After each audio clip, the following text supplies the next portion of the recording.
I'm Police Executive Master Sergeant Lawrence Nganoy Tayaban, Municipal Executive Police Officer ng Kalawan NPS Laguna. Sa antas po ng pag-epekto ng CMMBK sa akin is napakalaki po talaga. Natural talaga po na ako ay Bible reader. At sometimes naka-encounter tayo din ng natural na problema at tayo nakaranas din po ng sinasabi naming low moral. However, nakatulong po ng malaki ang CMMBK kasi nare-reinforce yung ating faith, especially doon sa promises of God.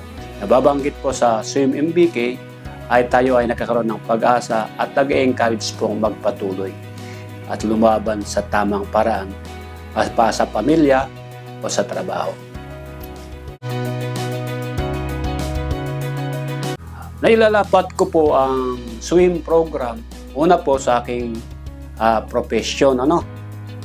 Kasi sa swim MBK program, andon lahat yung characteristics, good characteristics ng being a good police officer.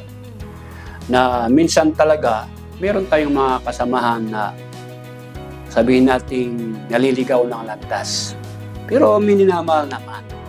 Through the program, para hindi po lalabas na personal bilang mespo o bilang nakatandang kuya nila, ang pag-approach ay sa discussion po ng swim program, in part doon po yung internal cleansing policy ng PNP, ay mayroon pong tuloy reference, nagkakaroon ng matibay na reference para pagsabihan ko po ang aking mga kasamahan sa trabaho kung sila man ay sabihin natin nagkukulang sa ginagampanin nitong tungkulin o para higit sa lahat para hindi gumawa ng masama o laban sa batas ng Pilipinas o pamantayan ng mga policies ng PNP at higit sa lahat din personal ay sa moral and spiritual aspect sa pamantayan ng batas ng Diyos. Ang life verse ko po talaga yung sinabi niya na a good name is better than wealth or riches in this earth.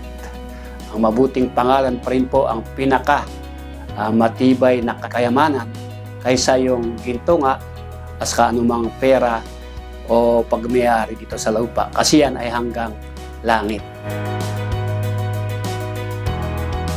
Yes po, sa ating po mga swim MBK life coaches, una-una I grant this opportunity to say thank you sa inyo sa patuloy nyo paggabay sa ating mga kapulisan. At talaga pong tatalawin namin loob ang PNP organization na malaking tulong ang swim MBK para sa internal cleansing program policy ng PNP.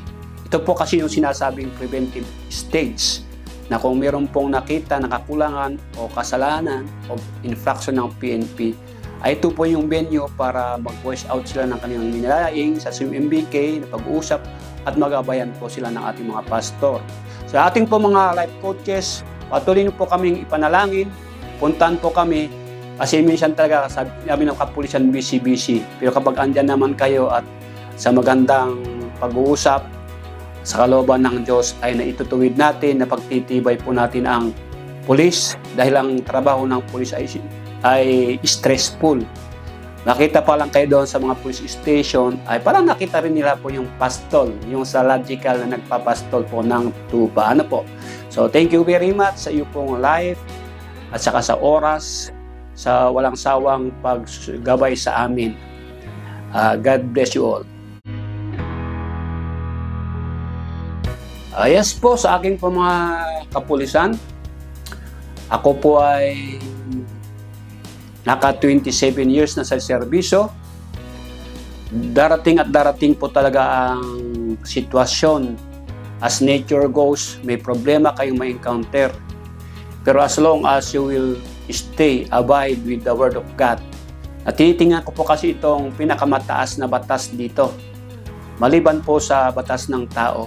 Andyan po yung mga policy ng ating organization andyan po yung mga batas, sundin lamang po natin kasi naniniwala po tayo doon sa sinasabi po sa ating pledge na we believe in the wisdom of truthfulness. As long as you are in the truth, go ahead, huwag po kayo matakot. At doon po sa ating pong core values na maka-Diyos at makatao, pagbigay po tayo ng honor dangal sa ating pangalan. Unang-una at sa ating organisasyon. At sigurado pong gagraduate din po kayo come retirement day sa iyo pong panahon. I am Police Executive Lawrence M. Tayaban, Municipal Executive Senior Police Officer ng Kalawan, MPS, Laguna, Calabar Zone. I am my brother's keeper.